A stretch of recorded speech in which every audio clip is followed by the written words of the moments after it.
Hello and welcome to the 12 Months Marathon Podcast with me, John Hill, the running podcast for the over 35s with marathon dreams, episode 88, coping with the emotional load of marathon training. So what's going on with me at the moment? Well, as I record this, I've just finished my last longish run, 16 miles for my marathon, which is 2 weeks Sunday, so time has flown by.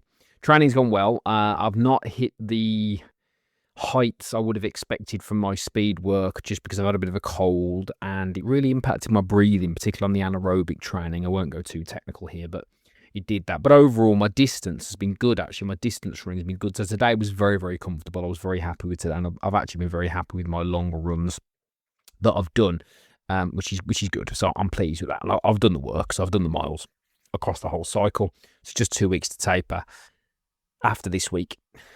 Which is a weird time, no matter how many times you've done it. And then we'll see how we get on the UK's flattest marathon in Boston, Lincolnshire in a couple of weeks' time. So those of you doing Brighton here in the UK will be doing yours in a couple of weeks as well. You'll be tapering. We've got a few people in the coaching program doing that as well. So best of British. What I want to do today with everybody is talk about something briefly that I spoke about with my coaching community this week. And it's something that I want to really, really highlight, and it's important. Now, I primarily deal with over 35s, people of middle age, people who have got to manage a lot of different things around their marathon, okay? Now, that's not to say that, marathons are easy for anybody. They're certainly not. But when you get a little bit older and you've got responsibilities and maybe more responsibilities and stuff like that, it can get a little bit more challenging, particularly with family stuff. I mean, family stuff's the main one, having to fit training around that. And then managing work. So, for example, a classic that I see when I coach people is people are just exhausted because if they work long hours and whatever else and they're trying to run. I'm very fortunate, quote unquote, in the one way to look at it, in the sense that I'm self-employed, so I can pick and choose when I go out for my runs to a certain degree. But I still have to move my days around because I can't do my long run on a Sunday, for example. I have to move that around. So I have to move things around accordingly, but again, because I haven't got to go somewhere from 9 to 5, for example, Monday to Friday, it does give me that extra layer of flexibility, but does create challenges in other areas because, I've got a couple of kids and we've got no help here in this country at all, no one to give the kids to. So it does provide its own challenges, but that's by the by because that's just my situation and that's what I do and I wouldn't change it for the world. So what I'm going to do is talk about the emotional side, what I consider to be the emotional side of this, and how certain things at the latter stages of marathon training can affect you emotionally and what not to do. And this is going to be a little bit of a micro example of what I do with my coaching community, a lot of the work that I do as well. So let's start from scratch here. Marathon training, or training for any kind of race, is plan and then everything that comes around that plan. So, for example, you've got two major facets to training for something. You've got the plan itself, and then you've got what you need to do around that plan, fueling, recovery, things like that, yeah? In simplistic terms, that's kind of it. So that's what, for example, marathon training, which is what my speciality is follow your plan, 16 weeks minimum, in my opinion, and then have all the information around that, around fueling and recovery, to make sure that you can maintain your volume across your plan. Simple as that. Not easy, of course, but simple. What happens, though, is what we don't realise is, firstly, when it comes to particularly marathon running, there is a lot of comparison. Now, if you use any sort of platform like Strava or anything like that, Garmin, whatever it might be, social media, there's going to be a level of comparison, and comparison with humans is inbuilt. And I've done plenty of podcasts on comparison. It's something that I'll continue to talk about because it's the biggest thing. Now, if you didn't know, for the last 2 weeks nearly, I haven't put a description in any of my Strava runs because I wanted to show people how little people actually care, right? Now, before, what my thing would be, well, I'm a role model, I'm a coach, I need to put in what my runs are. No one cares. No one cares. No one classes my ability as a coach based on what I put on Strava. Yeah, it's based on how I coach them to get results. Same with you. Nobody cares what you put on your Strava. Okay, so if you just leave it as morning run, evening run, lunch run, whatever it is, nobody cares. And that's just a bit of a side tangent there, but it's really important and it will really help your mental health. It takes you out of that comparison game. You haven't got to put these big elongated descriptions on about how terrible your run was, how slow your run was, because here's your problem. When we get into this emotional state, I'm going to tackle this one first. Yeah. What can happen is you get caught in this loop where you make the problem about you and you don't make the problem about your performance. Massive, massive issue for a lot of runners. It becomes, that was a terrible run, so I'm terrible, or what's wrong with me, or why can't I be like so-and-so, okay? And this is a process that I've gone through in different areas of life.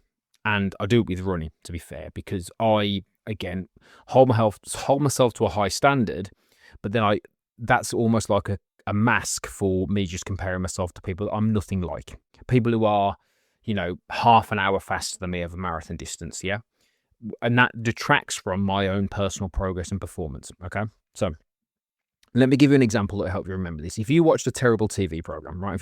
There was a new show on Netflix, for example, and you just watched it and it was rubbish, you wouldn't go, well, I watched that program, so I'm rubbish. What people tend to do with running and a lot of other things is they attach their identity to that thing. They'll say, I am slow, I am terrible, I am a bad runner, I am not a runner, I am, versus, well, what are we talking about here? Well, it's a performance. So when we put these elongated things on Strava or anywhere else, we are, by putting ourselves down, we could get caught in that loop. And also, the harsher thing here is that when we do that, we're trying to arguably get sympathy, and that's a cheap payoff. Sympathy is a cheap payoff. Look at me, poor me, I can't do this. Whereas the truth is, somebody would do anything. There are people out there who would do anything for your slow run. There's people out there who can't walk, who would do anything to be able to do your slow 5K. There are people out there who would do anything to even consider entering a marathon, let alone train for one. So we have got to put some perspective on this. And I'm teaching to learn here. I'm talking to myself as much as anybody else. But that's the first thing. You've got to understand that it's not about you. It's about your performance. And if things haven't necessarily gone your way across your marathon training plan, that's okay. It happens. You've got one of two things. Did you choose to not follow your plan consciously? Did you sit there and say, let's give you the worst example, I can't be bothered to follow my plan? If that's what happened, then that's a conscious choice you made. You need to own it. If you did everything in your power to follow your plan and you got injured through no fault of your own, just something that happens, particularly the sort of people that I work with over 35, niggles can happen, blah, blah. So if you got a little niggle or something like that happened outside of your control and you followed your plan, you've got to own that as well. You've got to own both. But neither are about you as a person. It's just choices. So one's a choice. You chose not to follow your plan. So if you get to marathon day and you chose not to follow your plan, there is a consequence to that. And you're going to have to deal with that consequence. There's no point doing the theatrics, crying into your coffee after your marathon performance if you did not follow your plan. It goes back to my previous point about performance runners versus enjoyment runners. If you're just an enjoyment runner, but then you're beating yourself up about your performance, well, you didn't train to do anything better. So there's no point beating yourself up. The second one is if you have got unfortunately injured, and I work with people who've had niggles and injuries. Again, I work with people primarily over 35.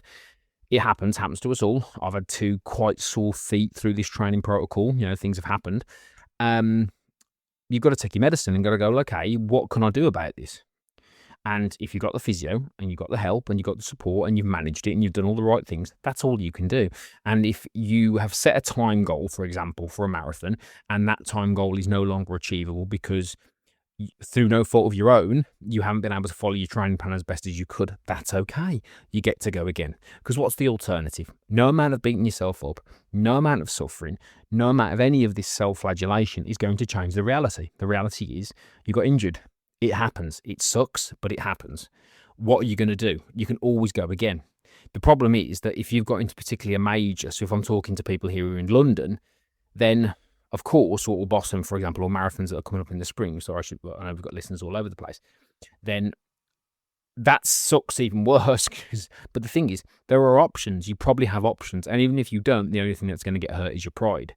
Yeah, this happens. It happens. When I pursued my quite serious marathon goal, I nearly did it in 2019. I was close. I probably could have done it if I'd have pushed myself. Then in 2020, in March 2020, why March 2020? That sounds familiar. Well, I got myself into probably the best running shape of my life. Yes. And then, of course, lockdown happened, pandemic happened, whatever. And then that was it. The marathon got cancelled and that was it. It was done. And I was pretty much in, I would say, probably the best running shape of my life at that point. I was the lightest I'd ever been probably. and I had to just take my medicine. It wasn't my fault. There's nothing I could do. Okay. So back to my point. When you're dealing with this emotional load, if you have made choices, conscious choices, you have said, I can't be bothered to train, that's on you. And you're not going to get any sympathy because that's your choice.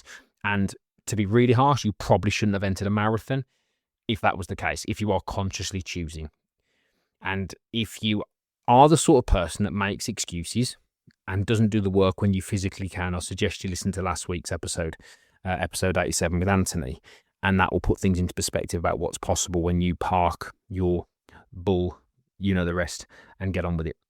Because that's a choice, okay? And you've just got to accept the consequence of that. And what I'm saying to you is that's a choice.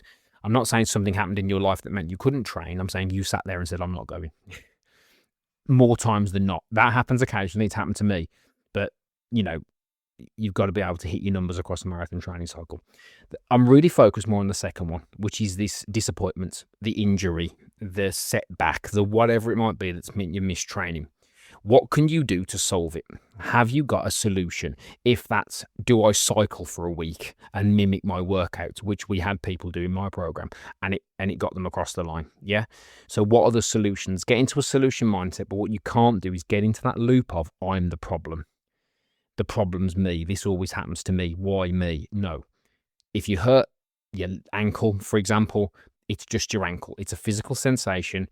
Get the right help, do the right technique, do whatever you need to do to get it sorted. And if you can't do the marathon for whatever reason, because of injury, because of setbacks, take your medicine. What are the options? Can you defer? Can you go again? Can you do another one? Is it frustrating? Is it upsetting? Yes. But no amount of suffering and feeling sorry for yourself is going to change the situation. You've got to just get out. You've got to break that loop. Okay. And that's the most important thing. And that is not making it personal and not making it about you. Because if you sit there and allow yourself to spiral, trust me, you will spiral. Because again, because of comparison, because of pride and all these things.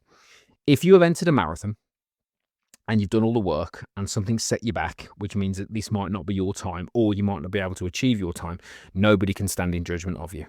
Because there are very, very few people, A, who've entered a marathon, and B, who have gone through that level of training and work and adversity to get where you are. Okay.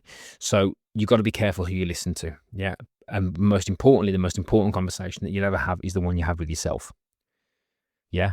That's the most important one. And this is a piece of work that I'm doing on myself at the moment around certain areas in my life to say, right, okay, what's this conversation I'm having with myself? And I need to change that conversation so it's a better conversation I'm having with myself. And that's the best quote unquote advice I can give you. Nothing I've said today is intended to be harsh. It's about choices. So I've worked in the fitness industry for a long time, and one of my favorite expressions is we get to choose our actions, but we don't get to choose the consequence of our actions. So for example, if somebody chooses not to exercise and eats junk food all the time, you are allowed to make that choice, but you can't then turn around and go, well, I don't want the consequence of that. Yeah, you've got to face the consequence of the choice.